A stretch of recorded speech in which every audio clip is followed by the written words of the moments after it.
The new movie Youth explores life, love, and memory for two friends. After long, successful careers, they're trying to navigate old age.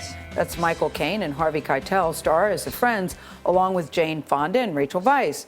Michelle Miller talked with Michael Caine and Rachel Weisz about what they learned over the years. Michelle, good morning. Good morning. Well, Caine's character, Fred Ballinger, is a retired composer, conductor vacationing in the Swiss Alps. He's accompanied by his daughter, Lena, played by Weisz. While the fictional relationship is complicated, the affection and admiration between the two was apparent both on and off the screen. This is my daughter. Hello, Dad. Morning, darling. All right, Dad, how are you doing? You okay? Yeah. Give us a kiss. Michael Caine and Rachel Weisz had no trouble jumping into their roles as father and daughter in the new film Youth without airs, inhibitions, or in the beginning, even clothes. We met 3 a.m. in the Swiss Alps, not a bad place to be. Naked, covered in mud. You wanted to be Stravinsky, but you didn't have a single drop of his genius. Quiet, Melanie, were the only two things you knew how to say. What a way to meet Michael Caine, right? We were all covered in mud. It was what do you call it? Health mud. Yes, it's good mud. It was really expensive mud. This mud cost a lot of money.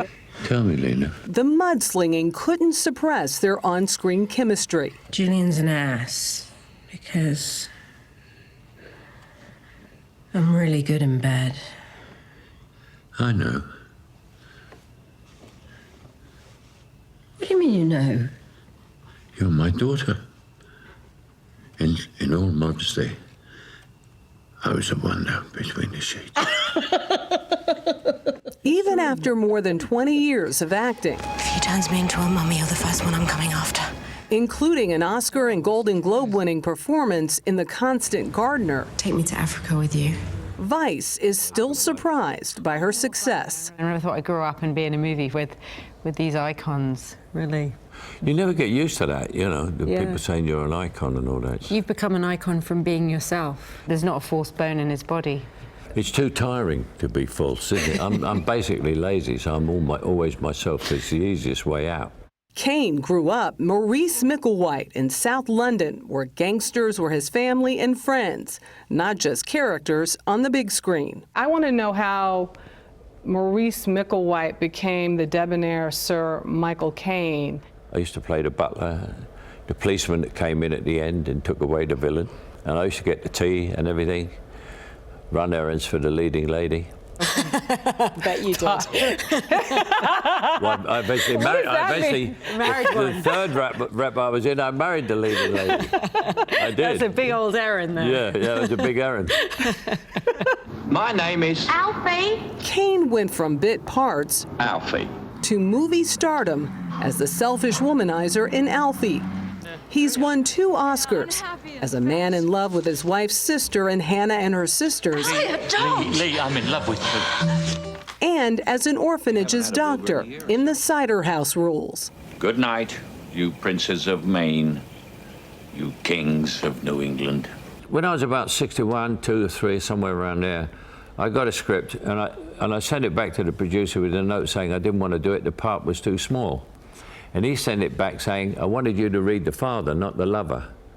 And that changed my career, because I then knew I was too old to get the girl anymore. So you go from being a movie star to being a movie actor. I didn't get the girl, but I got the awards. He also got a role written specifically for him. Filmmaker Paolo Sorrentino only wanted to make Youth if Caine would play the lead. I brought it up the other day, and he thought I was getting very conceited about this, Paolo. So I said, it's great. I said, that you wrote this for me. And he said, actually, I wrote it for 2 of you, but the other guy was busy. Who was the other guy? And I said, who's the other guy? So I'm not telling you. At my age, getting in shape is merely a waste of time.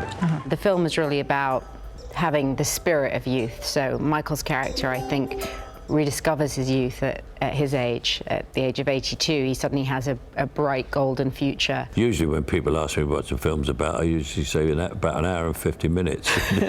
Gets me out of trouble. There's a scene in the doctor's office where the doctor says to me, how do you feel about getting old? My daughter says I'm apathetic. And I say, I don't understand how I got here, which is true. because I'm 82, and I sometimes think, why is it I'm 82? 6 years ago, I was 38. And reporters have said to me, how do you feel about growing old? I said, well, considering the alternative, great, thanks. Well, that's a good answer. Yeah. And when people ask me, are you going to retire? Well, you don't retire from movies. The movies retire you. If you're very unlucky after your first movie, You might be retired. You might be retired. Well, Caine told us he isn't currently working on a movie, so at the moment he is retired. We'll see how long that lasts. Youth opens in select theaters this Friday. Really good interview, yeah. He clearly still likes working. Oh, he loves I like working, that. and a nice man. Nice man. Loves to talk. Yeah, he does. He has stories to tell, too, couldn't you tell? They got good chemistry.